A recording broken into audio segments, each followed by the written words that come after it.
station that's on your side. This is News 12, First at 5. Lawmakers are hammering a debt ceiling right now. Meanwhile, what is and is not in the bill could impact millions of Americans. But first, South Carolina Governor Henry McMaster making sure that no matter where you are in the CSRA, an urgent care facility is close by. Today, the new Piedmont Prompt Care and Occupational Medicine facility makes its debut in Harlem, Georgia. The goal is to bring convenient and accessible care to people who live in Columbia County. Happening now, the facility is wrapping up its ribbon cutting and grand opening on Appling Harlem Road. That's where we find News 12's Nick Veland live at 5 to give us a closer look at this new healthcare center. Nick. Yeah, well, this all wrapped up around an hour ago for this new prompt care facility in between Appling and Harlem, as they're now one step closer to opening up their doors to patients on June 6th. When the ribbon was cut this afternoon, it became the third Piedmont facility to open in Columbia County. With this prompt care facility, Piedmont says the goal is to bring convenient, accessible, high-quality care minutes away from where people live. Piedmont will look for partnerships with businesses to provide occupational medicine for those who are injured on the job. And Dr. Bozeman Sherwood with Piedmont Augusta says that this facility will also have prompt care, which will be able to serve those needing help by just walking in. Offer a wide array of large scope of care. We do everything from sore throats, colds, flu, COVID, all the way to sprains, strains, and lacerations, abdominal pain. If we can't get them to be treated here, then we can get you to the right location where it can be treated. So we're a good one-stop shop for all kind of medical illnesses and injuries. It's an acute care facility. Walk in throughout the day, no appointment necessary. And coming up all new on News 12 at 6 o'clock, I'll have more on this facility as well as the state of healthcare in Columbia County. All right. Thanks for that update, Nick. A lot of people looking forward to one more place that they don't have to drive all the way to Augusta to get. True. It's good to have that extra facility there. But switching gears to weather now, we'll check in with First Alert meteorologist Anthony Carpino. Anthony, a little bit cooler for us today as those clouds rolled through. Yeah, definitely on the cooler side for sure. We had thick clouds starting in the morning, lasting through the afternoon. Didn't make it so far to 75 degrees at Bushfield, but well below average for this time of year. A little bit warmer as you go further to the south. Places like Sandersville had a little bit more sunshine, and they were able to warm into the mid-80s. We see a lot of our southern counties getting in on that sunshine, but then you zoom into the Augusta area, and we've just been stuck in the clouds as we've gone through the afternoon. Fortunately, though, it looks like those clouds are starting to thin out, so maybe getting a few breaks in the clouds before sunset.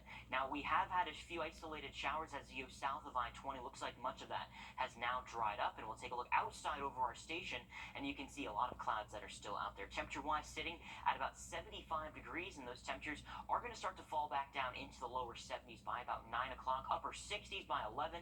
Then we're going to continue to have those temps go all the way down into the mid-60s for tomorrow morning. If we can keep those clouds around, we're going to stay a little bit warmer. But for those that see a few breaks in the clouds, likely seeing a few upper 50s and low 60s out there. Very similar to what we saw waking up earlier this morning. Those temperatures through tomorrow afternoon likely pushing the upper 70s and low 80s again. Then we're going to be back down into the 60s as we go through the day on Friday with more of those afternoon isolated showers as a possibility. We'll talk more about Friday and the upcoming weekend in just a few minutes, but first we'll get an update on First Alert traffic. And now, First Alert traffic. I will first go outside over Grovetown and I-20, seeing just that typical volume there as folks are getting off the exit. A little bit of backup right now. Lewiston Road itself doesn't look to be in that much of a bad shape there. Interstate at the state line, we're in good shape there, both going into Georgia and into South Carolina. Everything looks to be moving pretty nice right now. We'll go over to the 13th Street Bridge in North Augusta. A few cars out there, but a lot of clouds, and we're going to notice those clouds maybe starting to break apart a little bit more. We'll talk more about that forecast in just a few minutes. Thanks, Anthony. Live at 5, here's Capitol Hill, where lawmakers are working to push through a debt ceiling agreement. This comes as the threat of a historic national default looms over the country and the economy. South Carolina Senator Lindsey Graham already telling the media where he stands. Today, Graham explaining why he is against it. There's some Republican leaders saying this deal fully funds defense. That's just about as accurate as the border secure. So I'll be opposing, and I'll be trying to get the money into the system that we need to maintain readiness Would you try to delay it? We'll see. The clock is ticking for Congress to approve that deal that'll prevent the U.S. from defaulting on its debts, which experts say could spark a global financial crisis. Our State House reporter Mary Green has the details on how South Carolina's representatives plan to cast their votes. This deal was worked out by President Joe Biden and Republican Speaker of the House Kevin McCarthy, but a number of Republicans have said they won't back it. So the legislation will require significant bipartisan support to get the 218 votes needed to pass the House of Representatives. The bill would suspend the country's debt limit until January 2025, after the next election, to allow the U.S. to keep borrowing money while capping federal non-defense spending. The U.S. Treasury Department has estimated the country will run out of money to pay its bills Monday. So that's the impending deadline Congress is trying to beat to get a deal through. In general, we have seen this type of activity, this type of negotiation happen before, but from an economic perspective, there's no incentive for either party to default. And the way the package is set up now, if it passes in this way, again, the two major conclusions that we can draw that are positive is that it does avoid a default, and it doesn't do anything that increases the probability of recession later this year. Here's how South Carolina's 7 representatives have said they'll vote on the debt ceiling deal, formerly named the Fiscal Responsibility Act. The state's only Democrat in Congress, Jim Clyburn, is a yes, calling it a pretty good deal in a tweet Tuesday and saying it prevents a default, preserves Social Security, Medicaid, and Medicare, and expands access to critical programs. Republican Joe Wilson stood alongside other House Republicans in support of the bill at a news conference Tuesday night, indicating he's a yes as well. 4 South Carolina Republicans, Russell Fry, Nancy Mace, Ralph Norman, and William Timmons, have all said they're voting no, arguing this deal doesn't go far enough to cut government spending. Once you dissect the bill, this bill is un-American. It defies conservatism. No Republican in good conscience should support this and go back to the drawing table. Republican Jeff Duncan has not publicly said how he plans to vote on the deal yet. If this deal makes it through the House, it would then move to the U.S. Senate. Both of South Carolina's Republican senators, Tim Scott and Lindsey Graham, have said they would vote against the deal. Reporting from the State House, I'm Mary Green. The deal would require 60 votes to pass the Senate and get to the president, meaning it would need bipartisan support to clear that chamber as well. South Carolina Governor Henry McMaster calling for the State House flags to be flown at half-staff today in honor of a 25-year-old firefighter killed in the line of duty. Now that firefighter, James Moeller, has been laid to rest. He died last weekend while battling an apartment fire. According to the South Carolina Firefighter Association, Moeller's death was the first and hopefully last firefighter fatality this year. More than 75 different fire departments from New York to Florida joined today's service to pay homage to their fallen brother. I have a million ways to remember James. I have not been able to distill that down to one. James left everything better than he found it, and that is the best way I have right now to sum up who he was. Those at today's service call it somber, moving, and respectful, with a parting message to remember his life and honor his sacrifice. The city of Savannah files a motion to dismiss a lawsuit in connection to a man's death in custody. William Harvey died by suicide in 2021 while being questioned by Savannah police. The lawsuit alleges Savannah police officers saw signs Harvey was going to hurt himself, but left him alone anyway.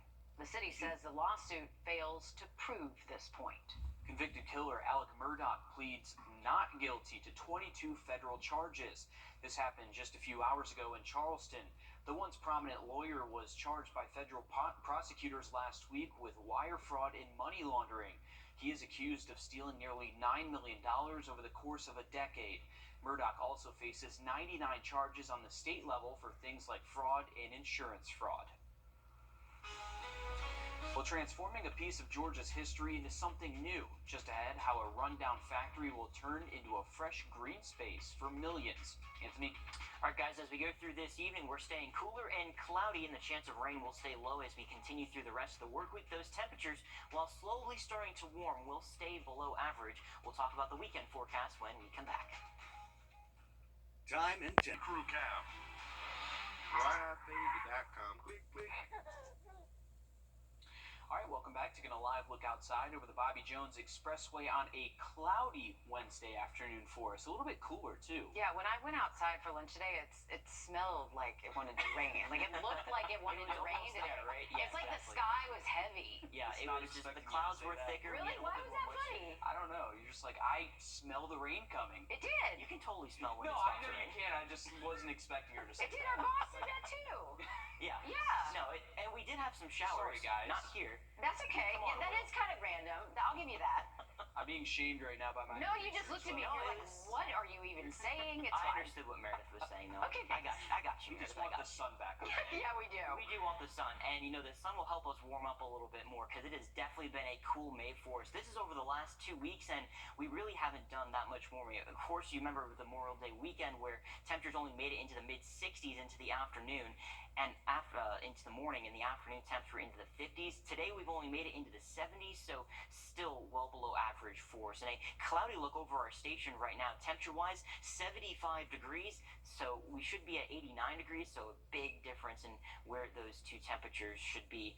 Now, we take a look at radar. We mentioned, it feels like it's going to rain out there. We did have a few scattered showers in some of our western counties, and we've just been stuck in that thick cloud cover here in the Augusta metro. We're slowly going to start to get rid of that, but relatively cloudy as we go through the next couple of hours, and temperatures staying into the mid 60s by about 11 o'clock tonight. Those clouds, as we go through tomorrow morning, will help keep us a little bit warmer, so likely only seeing temperatures into the low to mid 60s, right around 63 degrees with partly cloudy skies. We'll take this full screen and we'll talk more about what we can expect for the temperatures as we go through the afternoon, right around 79 degrees by about midday, and then we'll continue to warm things up as we go through the afternoon. 81 for the high tomorrow, and then we're slowly going to start to warm things back up to the mid 80s for the upcoming weekend, but again, that is still below average for this time of year. We'll start to drop things back off as we go through the day on Monday with a few more isolated showers as a possibility. Let's go through the hour-by-hour forecast. Those rain chances going down to 0 by about midnight tonight. And then we'll notice the chance for a few afternoon showers going through both tomorrow as well as through the day on Friday. But in general, I think many locations staying dry, just going to see a mix of sun and clouds each afternoon. Same thing as we go through the day on Saturday, maybe even picking up a little bit more sunshine come Saturday afternoon with those temperatures just a little bit warmer. We can see the rain chances going back up as we get through Monday afternoon. And then even Monday into Tuesday, we'll have that chance for maybe an isolated shower, maybe even a rumble of thunder as well. Gulf of Mexico, that one disturbance still has about a 20% chance at forming over the next few days, but that will likely stay to our south. Whatever comes of that will likely just be a wet system there for Florida and even coastal areas of Georgia and South Carolina. But both Saturday and Sunday looks to stay on the drier side here in the CSRA. Those temperatures staying into the mid 80s both Saturday and Sunday, cooling briefly on Monday, and then we're going to start to work back those temperatures. Seasonal highs expected as we go through Tuesday and Wednesday with temperatures there between 87 and 89 degrees. Thanks, Anthony. A 75-acre dilapidated and polluted factory in Atlanta is finally getting a facelift. Soon, the site of the former Chattahoochee Brick Company will have its hazardous materials removed and will be transformed into a park and green space. Sounds great. Chelsea Beanford tells us about this factory's long and dark history and gives us hope for what it will become in the near future. The bricks were made here for over 100 years. Dilapidated and polluted, a 75-acre property in northwest Atlanta is finally getting a facelift. I think it'll add a lot of value, add a lot of great things to the neighborhood.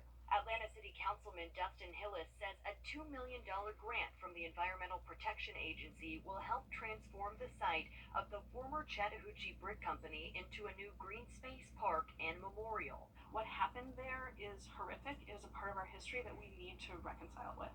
Hillis says in the late 1800s, former Atlanta mayor and Confederate Army Captain James English ran the factory by forcing prisoners to work under harsh conditions. Some became disabled or even died. And they got their convict labor just by specifically targeting African Americans for very minor offenses and would send us them to go work at the brick factory. Last year, the city of Atlanta purchased the property and rezoned it from industrial to recreational use, something neighbors like Melissa Moore have been lobbying for. She says the EPA funding will finally get the ball rolling towards a better tomorrow. We can finally have exactly what is needed there, which is a memorial and hopefully a giant green space so that all of the community can go there and enjoy the space and understand Atlanta, who we are now and who we were. And this future park will be the only one in Atlanta with direct access to the Chattahoochee River. It's the time of year families are planning their summer vacations, and scammers, they are looking to take advantage. Next, we share some red flags to look out for before you book your trip. First alert rate. 55% off, more months to pay, up to 72 months, special financing. The Memorial Day sale is held over this week at Great Deals on Furniture. Sale is this Saturday at 6. Summer is right around the corner, meaning many families are starting to plan vacations, but experts warn scammers are always looking for ways to rip you off. Consumer investigator Carice Jackman shares some red flags you need to watch out for in this Watching Your Wallet. It's something we all look forward to, a nice getaway from work and the daily routine. But before you finalize travel plans, experts say be wary of any rental listings that are almost too good to be true. That could be a sign of a scam. In the Airbnb industry, one thing that criminals can do is create a deep fake of and make up a made-up Airbnb. Tracy Hawkins, an international safety expert, says scammers are becoming more and more sophisticated when it comes to using artificial intelligence or AI tools to fool you. So if I were a criminal, I can say, hey, look at this beautiful property, send me the money if you want to rent it, just like the Craigslist frauds. Send me the money and you can rent this out. Hawkins says oftentimes these fake listings show places that don't even exist, a con that's become more and more prevalent, even on popular rental sites like Airbnb. In the Airbnb world, I can say, this is the property, send me the money, but don't go through the system. Send it directly to me so that I can save fees. So people need to be careful if they're asking you to go off the Airbnb platform. That's number one. To make sure the property you're looking for to rent is real, Hawkins suggests fighting fire with fire. You can utilize artificial intelligence to do that.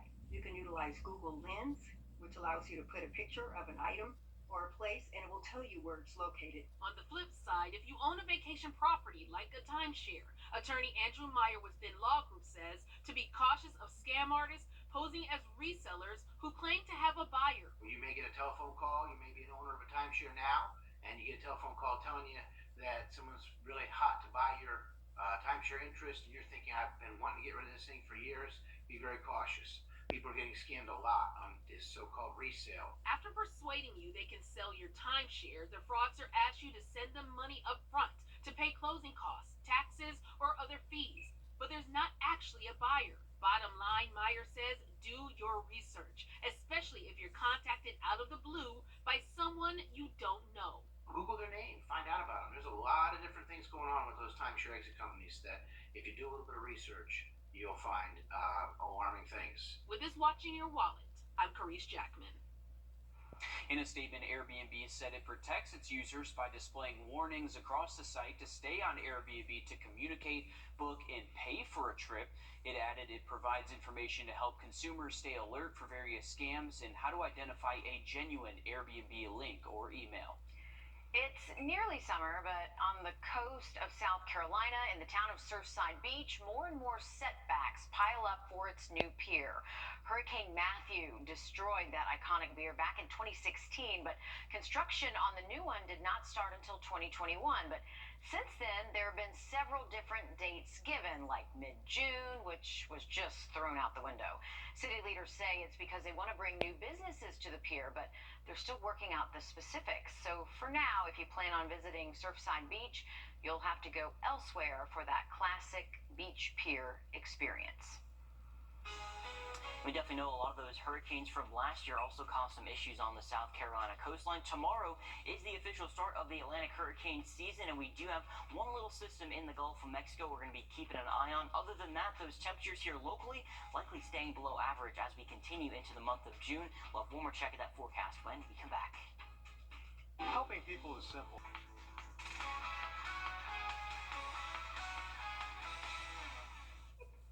All right, welcome back, everyone. Here's a live look outside over our station as well as over the Bobby Jones Expressway. What you can see out there today has been a lot of thick cloud cover. Those temps have been cool because of that, and we're going to stay on the cooler side as we go through the rest of this evening. A look at radar. We've had a few scattered showers out there, especially in some of our western counties, but all is dry here in Augusta, just on that cloudier side. Current temperatures are still into the mid-70s, about 75 degrees right now. We're going to start to cool things down as we go through the rest of this evening. So by about 9 o'clock, lower 70s are still hanging around, then the upper 60s as we go through portions of tonight and even through tomorrow morning. If we can see a lot of those clouds really sticking around, we'll stay a little bit mild through tomorrow morning. Low rain chances for both our Thursday as well as on Friday. We clear out those clouds a little bit more for Saturday, and temperatures slightly warmer, right around 86. For the record, I know that you can smell rain coming, guys. I'm getting a lot of messages about it. I promise I knew that.